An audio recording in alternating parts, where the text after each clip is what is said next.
And good evening, everybody. Welcome to our Google Hangout on Air. This is our third Google Hangout on Air, and with me is Stephen, my co-leader at GEG West Jakarta. Good evening, Stephen. Hi, good evening. Great to see you. I'm just going to bring you up on the big screen. Wow, it's me now. Yay. That's right. Hey, so tonight we've got a really great evening planned for everyone. We're going to be looking at two topics. We're going to be looking at Minecraft EDU, which is a very special Minecraft edition, and also we're going to be looking at Gmail for those people that are sitting the Google Certified Educator Exams. And so Stephen's going to be leading that conversation about Gmail, and I'm going to share a conversation about Minecraft. So Stephen, great to have you with us. Yeah, it's What have you great. been doing today? You've been on holiday. Yeah, it's awesome. Browsing, do hang out with you again. A lot of things.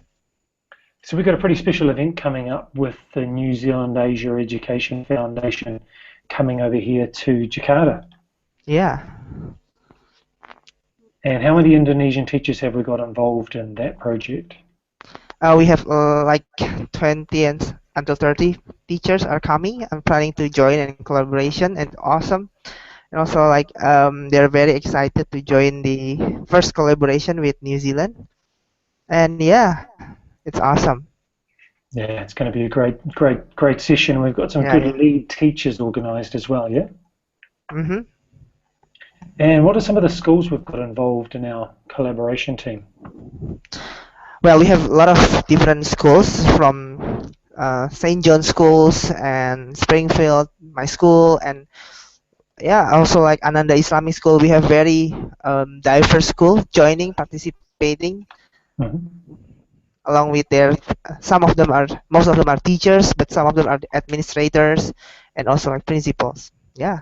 Right. It's going to be a fantastic collaboration over the next year. Mm-hmm. All right, so let's get on with the show, and let's share with everyone the tips that we've got regarding Minecraft EDU and also preparing for the Gmail exam. Mm-hmm. All right, I'm just going to share my screen. Stephen, if you tell me, what can you see on your big screen? It's you. It's you. Yeah. All right. Okay, so Minecraft for Education. You can see our first slide, Stephen. Yeah, I can see your first slide. Awesome. Okay, so we're going to cover some EdTech insights, tips, and tricks. And tonight we're really looking at Minecraft. So MinecraftEDU.com is a new version of Minecraft, and I only heard about this recently, and I think in Indonesia we may be the only school that's using it at the moment. So great stuff. We're going to break it in for Indonesia.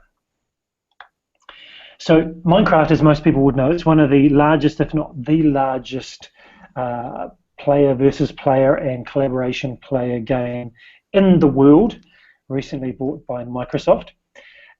Fantastic game. I first heard about it probably 5 years ago in New Zealand, 4 years ago, and my kids absolutely loved it, and I just thought it was some little game that would waste their time, but it was absolutely engrossing for them and for their friends.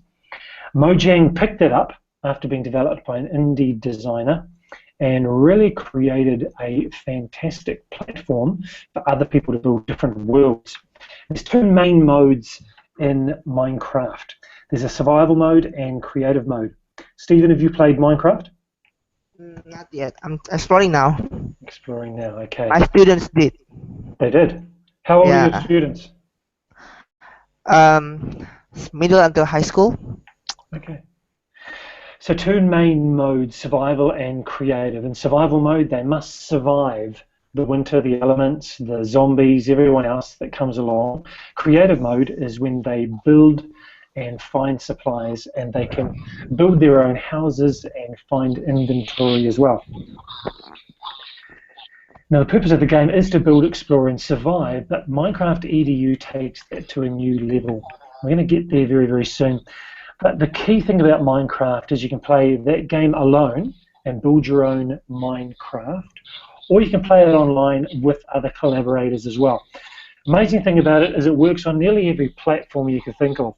So for educators, you may run BYOD programs in your school.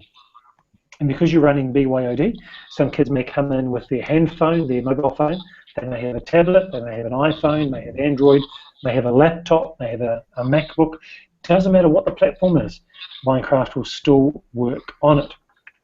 Now, Minecraft EDU has some real benefits for those in education because the teacher can control the environment, and that's a great thing about Minecraft EDU.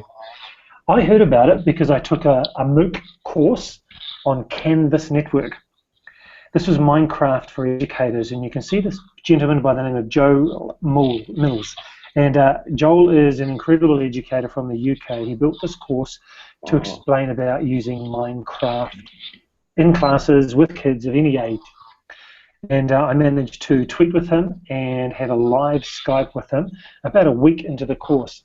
And basically within an hour, he'd explained everything I needed to know to get this up and running in my school. Now, we're a school in Indonesia, and it's a funded school by parent fees. So we have a lot of resources that other schools may not have, but we still don't have a dedicated server. The way that I managed to launch Minecraft EDU was I asked some key parents that I had a good relationship with, asked them if they had a server they could lend us. Ended up that two of our fathers working at IT companies, one is a researcher and the other is a network installer, they both lent us a server each. And so I set up Minecraft on one of the servers. Our IT team managed to find a free Wi-Fi router that was laying around. They connected it all up for me. We installed Minecraft in about 30 minutes with Java, and then it was live. And people could connect to it straight away. It was very, very simple to do. So I really recommend, Stephen and anyone else who's interested in Minecraft EDU, join the Canvas network and look for this course, Minecraft for Educators, and also have a look for Joel Mills on Twitter. His Twitter handle there, iLearningUK. He's a fantastic resource regarding Minecraft. Now this is the website, and Minecraft EDU has a huge database and repository of community advice and guidance. They've got a huge number of worlds that have been made by educators that you can install into the server. Now the key thing to know is that the students that have Minecraft that they've bought and they've downloaded and they've got on their handphone or on their tablet, you cannot connect to Minecraft EDU. Minecraft EDU will only connect to Minecraft EDU. Minecraft EDU will only work on a desktop computer or a laptop, whether it's Windows or whether it's PC or whether it's Mac, whether it's Linux, doesn't matter. But it won't work on a handheld device. That's something really important to know. Now, because I did this course with Joel, we got access to Minecraft EDU. We were able to download a copy of Minecraft EDU to use in our learning environment at school. So the students could install it, connect to our server, and use it for free, as long as it was within our learning environment. If the students wanted to purchase a copy to take home, use with their friends, use in their own time, then there is a license that they need to buy. But because I did the course, we could download it for free to use within our school. So Minecraft EDU allows teachers to control and interact with the environment, and you can have the two modes of creative and survival as well. Now, as I mentioned before, the library has a huge number of worlds that have been created from an educational perspective. And so what I did is I've downloaded a couple of these worlds and installed them onto the server, and the students over this next 8 weeks at our school will be playing through these worlds, focusing on mathematics, developing of multiple languages, geometry, other things such as building to scale and measurement. So all of these worlds have an educational perspective, and they're all free, and you can download them. So where to begin? Take that course on the Canvas network. That's the best place to start. Secondly, you can go online to teachergaming.com, and you can download the game there, and you'll need to buy it, license it for students to take home the software. What I'm going to do is just jump back into our Google Hangouts, and I'm going to share with you a project that I've made up for my students this term. So I hope you can see my screen. Evening, Praveen. Evening, Edwin. Good to see you both. Yeah, good evening, everybody. Welcome. Yes, Hi. good Hey, welcome. It's the whole team. Hi. Hi. Nice to meet you. All right. So I'm just going to share with you guys, this is the Google document that I've shared in the comment section. So you're free to make a copy of this onto your own Google Drive. You can edit it, you can change it, put your own school name here, and then you can modify it. So what we're going to do is we're going to do a number of different projects. So the first project is a photo walk. Using handheld devices like tablets and phones, our students, we're going to go to our local area in Purienda. We're going to take some photos around the local. We have PX Mall, which is the Lippo Mall. There's McDonald's, the traditional markets. There's a large school called Ipeka in Springfield in that area as well. And there's the roads and also the large Puri Mall. So what we're going to do is travel around that area, take lots of photos in 2D, and also using the panorama function on our handphones. Now, if you've got an Android device, then the panorama function is really easy to use on a handheld device. So what I'm doing now is I'm just bringing up my camera, just so I can check the name of it and tell you for sure. Photosphere. So Photosphere is the name of the 3D panorama software. So what we're going to do is take those shots, we'll upload them to Google Maps, and we'll put them onto the server as well. So within Minecraft EDU, the students in creative mode will be building our local area where our school is based. They'll build the shopping malls, they'll build the apartment blocks, they'll build the traditional markets, they'll build the roads, and what we'll do is we'll reference Google terrain mapping to make sure our scale is right and to make sure that we've also got the landforms correct, the correct height as well. So that's project number one. We can do that first. Upload all of our photospheres and everything to Google Maps. So here's the information that I've done on the children already, just so they know when we're going to be doing them. Now, project two is we're going to bring up some of those worlds from the Minecraft EDU platform. So there's a water challenge map, which has already been created, focusing on water as a theme, but looking at measurement.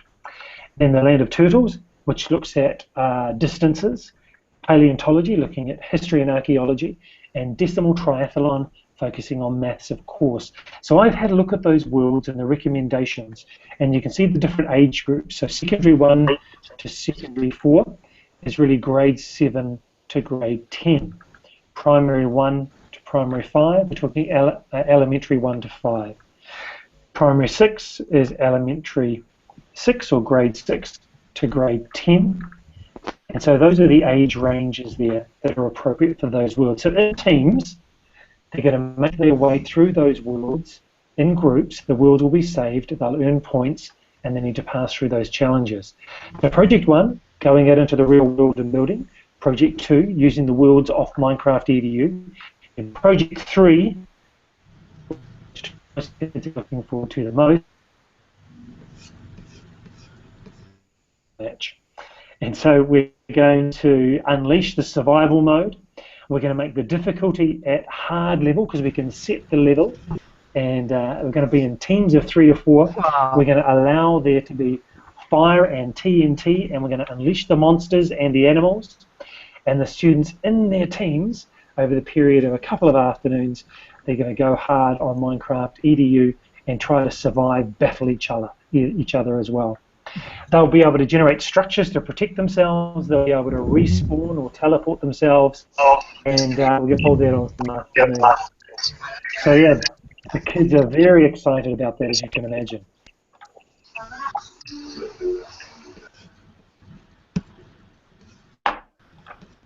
So yeah, team, any questions about Minecraft EDU so far?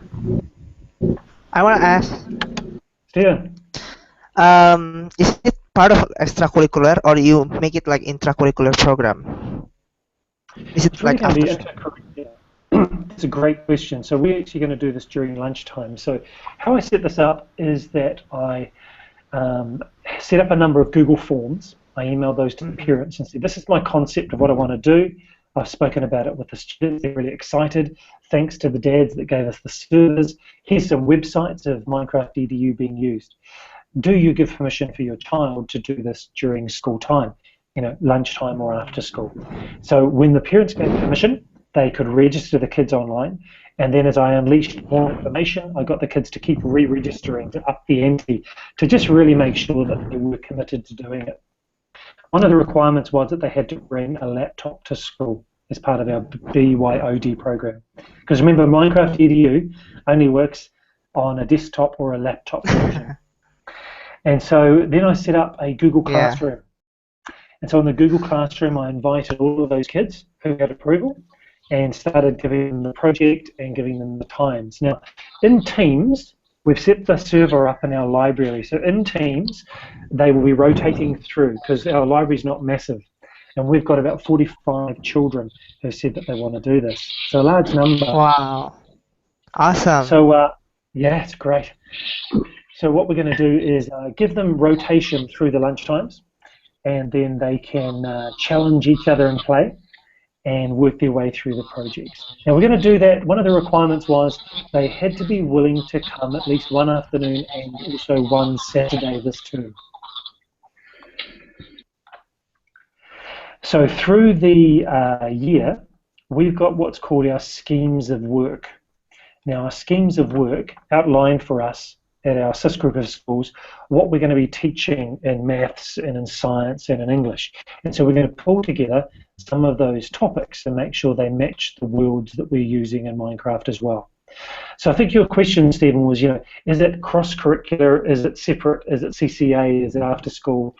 It's really a link between the curriculum that we're running in school and an extracurricular. Make sense? Got it. Thank you. Yeah. Question. Any question, guys?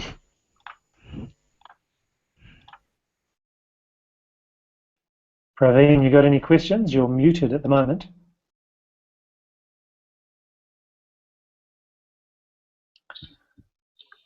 Can you hear me, Mr. Craig? Yes, can I you hear can. us? Yeah. Yes. Yeah, it's raining heavily in here in South Jakarta, so the internet connectivity today is very hard to connect. Oh, okay. So you got any questions about Minecraft EDU? No, not really. No? Okay. Edwan or Fatou? Edwan, go ahead. Hello. We can you hear me? Yes, we can. Yes, can you hear me? Yes, we can. Oh, okay, great. Yes, so it's also raining here, and it's kind of humid here. Okay, so I just keep on listening because I'm not a school teacher, and we have like an English course, so we only spend like 2 hours a day with totally 4 hours a week with students. So I'm just thinking maybe I can use this for other types of student. Maybe I have like in my institution we have also like English club. I think we can do, or maybe I can use this for my students at university. Maybe like yeah, they are basically English teachers. Right. So I think I'm gonna do this. Yeah, but Minecraft, I think it's something kind of new for me. I've seen my kids playing it. I think they play like this kind of Minecraft, but I didn't really pay attention. So maybe I'm gonna learn from my kids. I think how to play Minecraft, what it's all about. Yeah, I think that's all. Thank you. No problem. One of the things you might like to do if you want to do this, you can of course contact me after the hangout's over. But on the Minecraft EDU website, they've got a whole lot of worlds that you can download. Now, I've talked about some science and maths related ones and history related ones we're going to use, but there's also a large number of language related ones where there's a whole lot of vocabulary areas built for the students when they're playing the game. You might like to have a look at the Minecraft EDU website and have a look at the worlds and see if there's something appropriate, Edwin. Okay, yeah, that's great. Thank you. No problem. And welcome, Gusman, as well. Oh, great to be here. I see that wave. All right. Hey, look, we're going to move on to Stephen. And Stephen's going to share with us about Gmail in preparation for the Google Certified Educator Exam.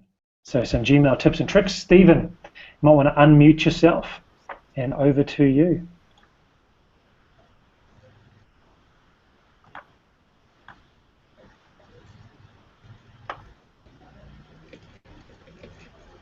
You know what? We have lost him. Stephen's going to jump back in, I'm sure. And just to cover these tips and tricks from Gmail, you know, one of the very, very best sites that we found is the Gmail Advanced website, which is the part of the training resources on the Google Educator website. Now, you remember from last week when we did the Hangout, we gave you a number of links to the website where Google has all of its training resources. And the Gmail Advanced course focuses on those skills that are needed, particularly in the Google Certified Educator Exam. Now, Stephen, are you there?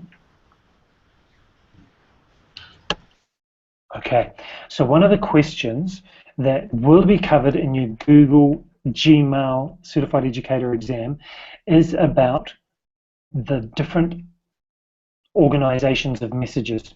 Now, you'll notice in the shot here that we've got on this slide, there's a difference between organizing your emails in the primary inbox, which is basically everything. Then there's social. So any messages that you get that come from Google Plus or Tumblr, YouTube, Twitter, any of the messages from that area will end up in your social inbox if you choose to enable that. Now, there may be companies that are sending you promotional emails. You may be part of an email news group, and they will end up in the promotions area. And then updates will be particularly related to products.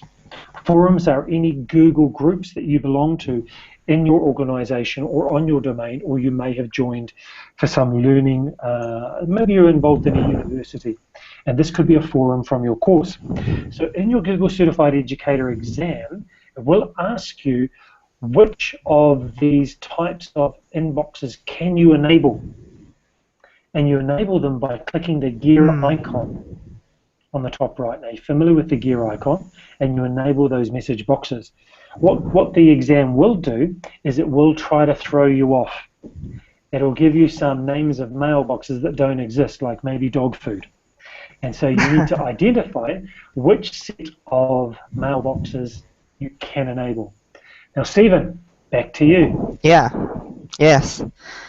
Well, in message category, I use it a lot to make it like more focus on what I am gonna find, like thing promotion, and it's very useful, Craig.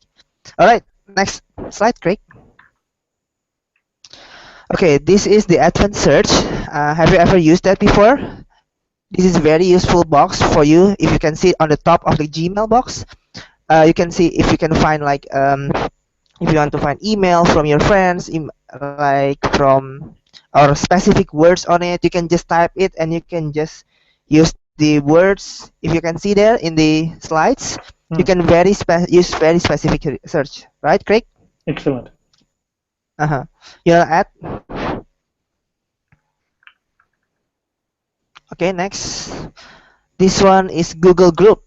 Yeah, I use this one is to make like a group of like for example, for your case, you can make like a group of your class, specific class, and you can send email directly to all of them.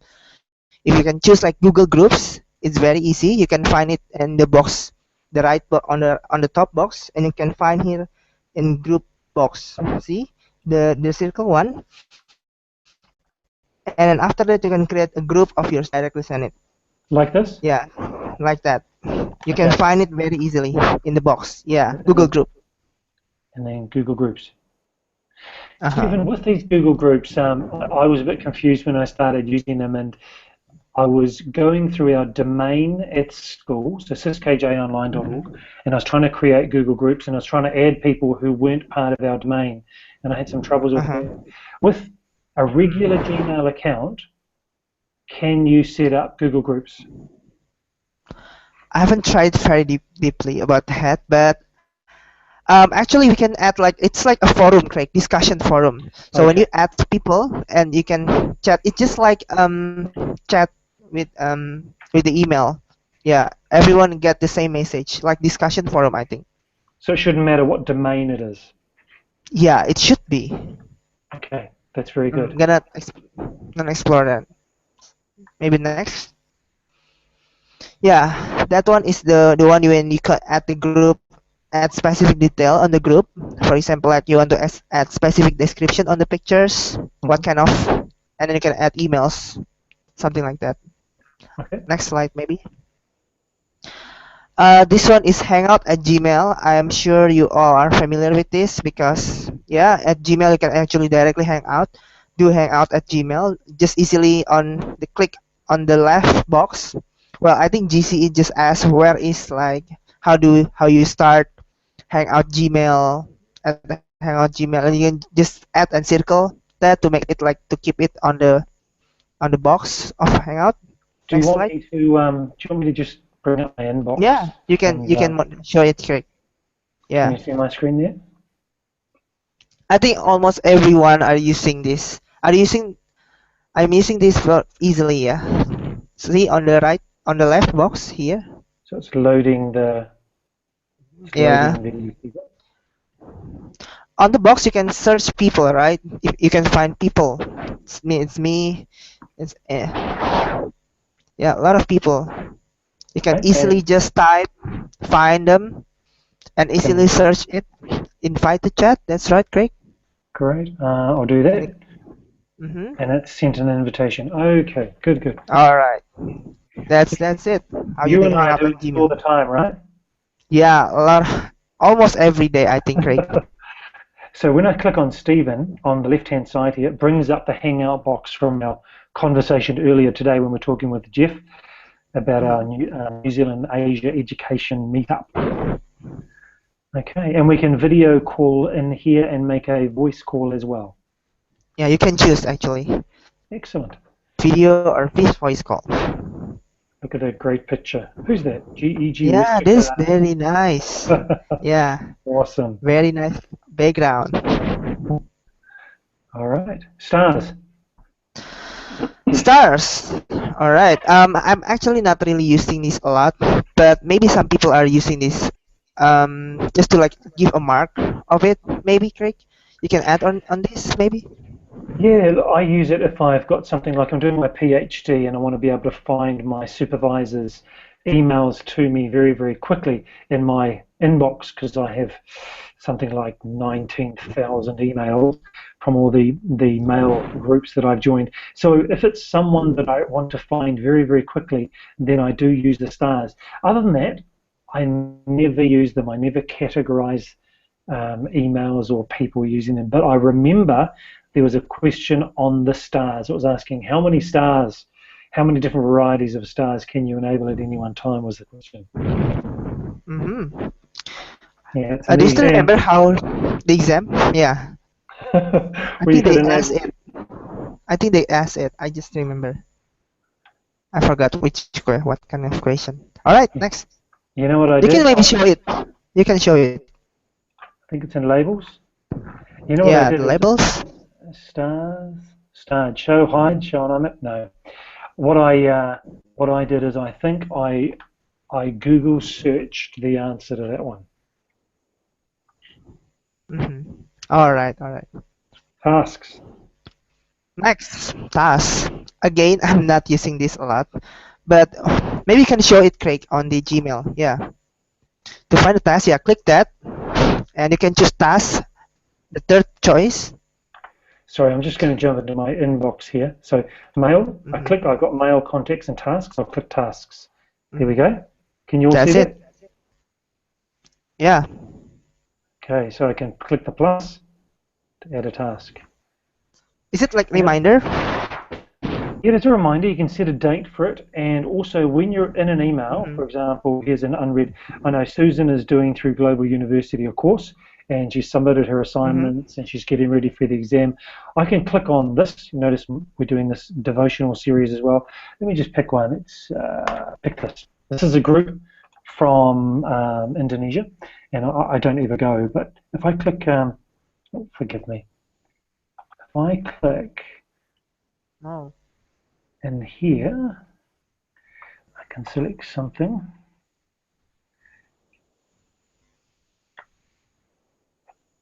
Let me go back. I'm trying to select the email without selecting it. I can click a shortcut with T and it'll make a task automatically out of that email for me, and I can set a reminder date. Oh. A shortcut I for think it's creating automatic. tasks. Yeah, yeah. I think it's automatically goes to Google Calendar. Is that right? Yes, that's right. Yeah. So it keep reminding you. All right, add to tasks. Oh, let's have a look. Okay, that So here's my email. More, add to tasks. yeah, add to task. Click There more. we go. And then they will okay. And I can set a due date, give myself the notes. All So right, good. it will remind you, yeah, Yes, on it the will. Now, task. I'm going. While you're talking, I'm going to try to find that shortcut. Just that All right. shortcut. Okay, tasks. Next thing, Gmail exam tips and tricks. Yeah, you can actually find this type of question in Gmail.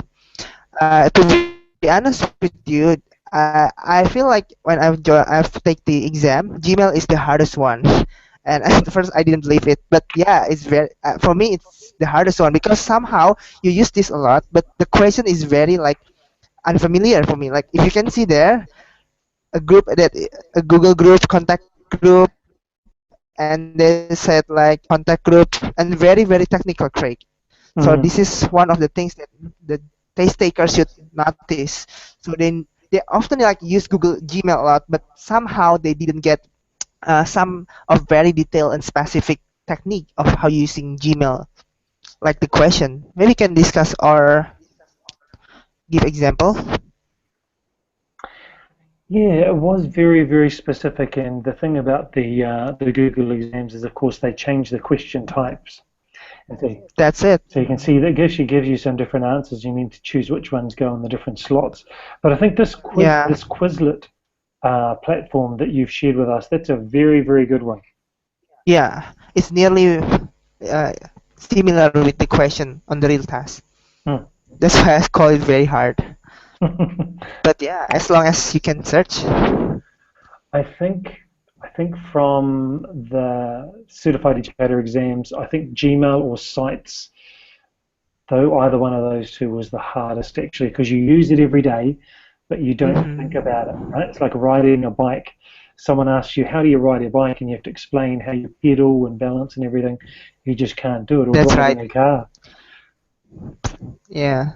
So just be careful on the exam on Gmail. All right, I think we come to the end. So usually what This we is like the to do, Stephen, is just to make sure that everyone knows how the Google Certified Educator structure works. So do you want to run through this, Stephen? You can do it.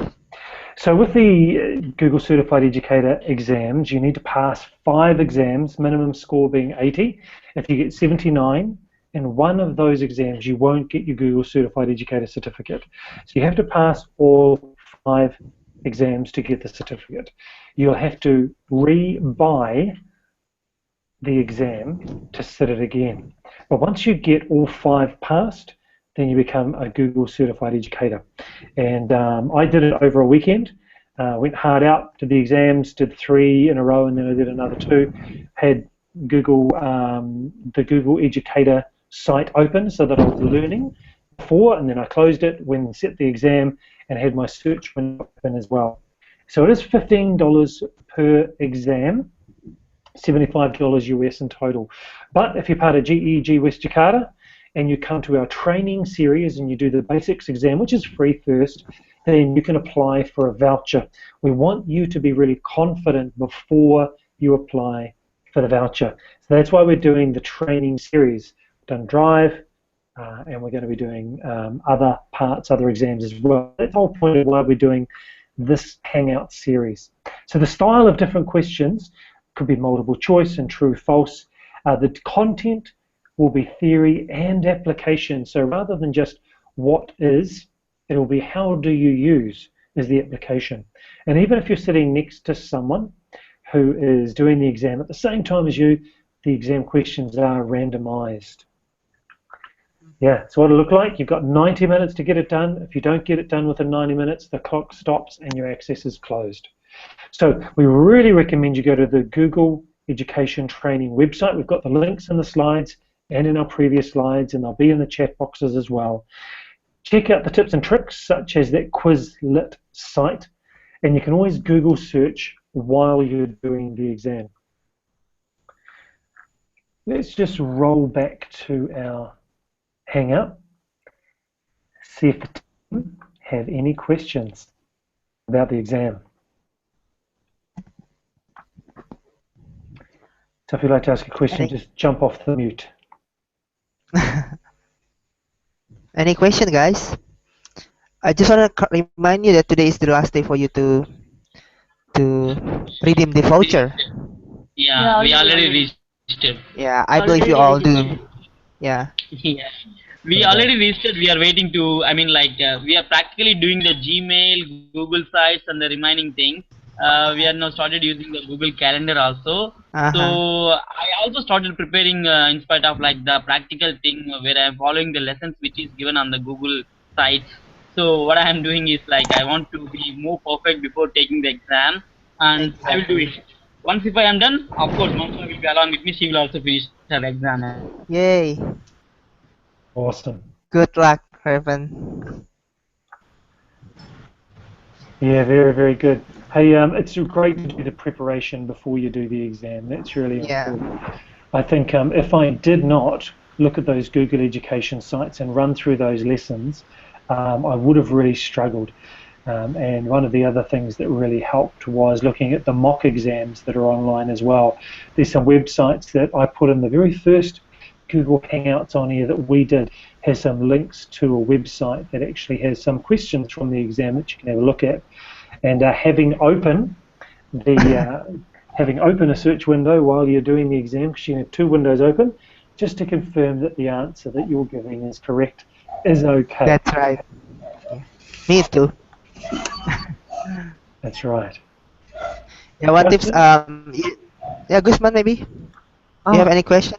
Actually, I have a question about if we, let's say, if we fail on the exam, and then can we buy the voucher through the Google Play? Because for here,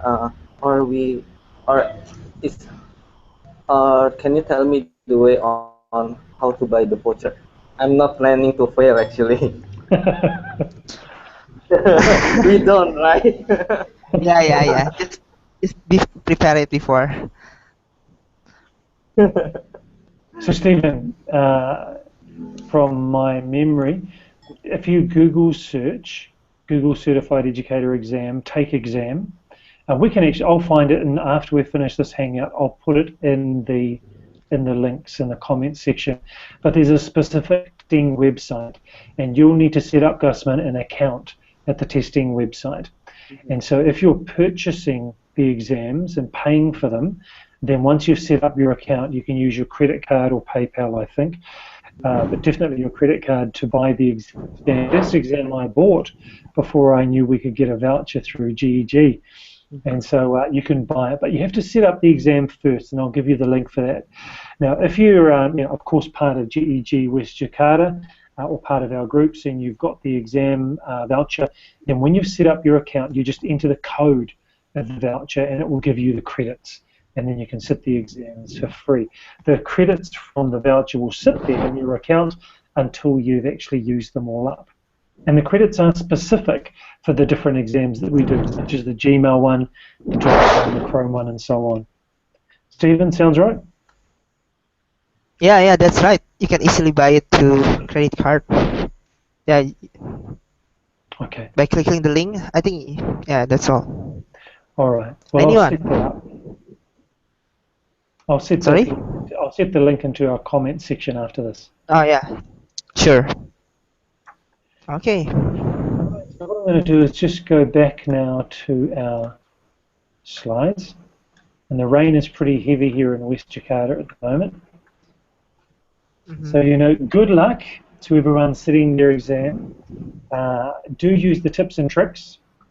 Now, please, if you're using Twitter or you're on G+ or anything, do use our hashtag, which is #GlobalEdTalk, which you'll notice Stephen and I are using the Global Ed Talk email address and the Hangouts on here, and many of our Google Certified Educators and Google Student Group members are using this domain as well and use the hashtag all the time. We do have a photo walk coming up really soon. Stephen, would you like to talk about the photo walk before we finish? All right. Well, I have sent you a lot the photo walk survey. So we are actually collecting opinion and suggestion and your advice on the place where you're doing. Until I think Guzman, I think Edwan, and you are already give advice, and we have 3 options, right, Craig? Yes.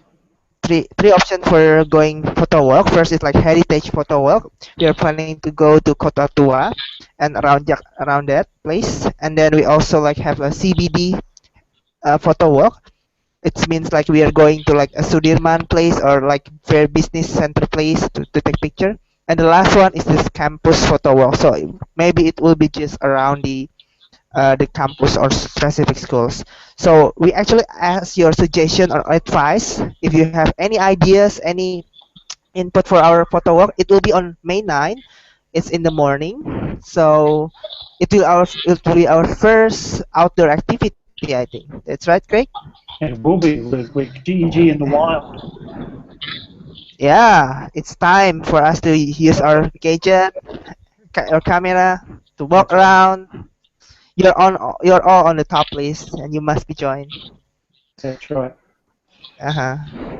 So remember, that's using Photosphere and also the 2D, the 2D version. Now that's in the morning, and there's something happening, I believe, in the afternoon. That's very, very important. So I'm just going to bring Praveen up to the big screen to tell us about something super exciting happening on that day. Oh. No, I really don't know that whether it's gonna be exciting or not. I'm trying my level best. I'm really interested in doing this activity because I thought of like we are coming to West Jakarta every time to attend this training series, and I'm very much inspired the activities being done by you people. So this is just coordination in between us. Coordination according to us, we can all collaborate together. Where I just been part, I hope it would be more better if we can coordinate with GEG Libak Bulus and GEG West Jakarta for we can communicate. More people can be get together into one place. It could happen. I am just believing. So that is the reason why on May actually we decided to go from morning 8 o'clock till 11:30 or 12. But as you mentioned that there is one more program on the same day, same time. So we just we requested our training department to adjust the time, and we will start the program from 2 p.m. actually until it ends. So you all the people whoever watching this hangout, I request you all to be there. Just whatever the service you can, please go ahead with that. You are privileged to do anything because we are just starting it. So Praveen, this will be the inaugural meeting, the very first meeting of GEG in Lebak Bulus, yes? Yes, it's the inauguration meeting, yeah. Yeah. Hey, look, congratulations to both of you for getting that up and running. Thank you. Congratulations. It's not an easy thing, and if Stephen had not, joined with me and I hadn't joined with Stephen, I don't think that GEG West Jakarta would have started so well, and we had such a good number of members and the growth that we did. And you need a team, and so you two working together, I think it's really fantastic, and you're going to set it up really well. Now, I just want to check with you. We're just two. We are just two. Truly speaking, we are just two. We're all on team joining at Jakarta. If all people joining, so like Right. I can see Steven is there, and like Steven is there, you is there. There is some other people also sitting there. Like we need all your support. Actually, when I met Mr. Manoharan, someone from Batavia, he also mentioned the same thing. There are more people, but I said like we are inspired with the West Jakarta people. So we start with the people, like we coordinate each other. We will also invite the people like the Batavia. They also like asking us to come and join some other events which is going to happen in this month or coming month. I am sure about that. Yeah. I'm not sure about that. So what we would say is like G is like exploring like anything in the Jakarta. Truly speaking, I think you can also see that online. Well, Stephen and I are Yeah. both excited about joining with you. So we'll do a photo walk in the morning, and anyone from GEG LB who wants to come and join us at the photo walk, very, very welcome. Let your training. Thank you. But I have to tell you very frankly, maybe not, because on the day morning I have to not. I have to tell you the practical facts. Here, We totally understand. That. Don't worry. from the morning, and we have to take. I mean, like we have to adjust remaining things over there. Maybe I not, know. but if I can, surely at the morning we will just join you for something. All right, guys. Well, Stephen and I are excited about being there, aren't we, Stephen? Yeah. Yeah, Steven, go ahead. Good luck, guys, on your inaugural meetup. It's awesome. Thank you very much. Thank you very much. Guzman and it must come.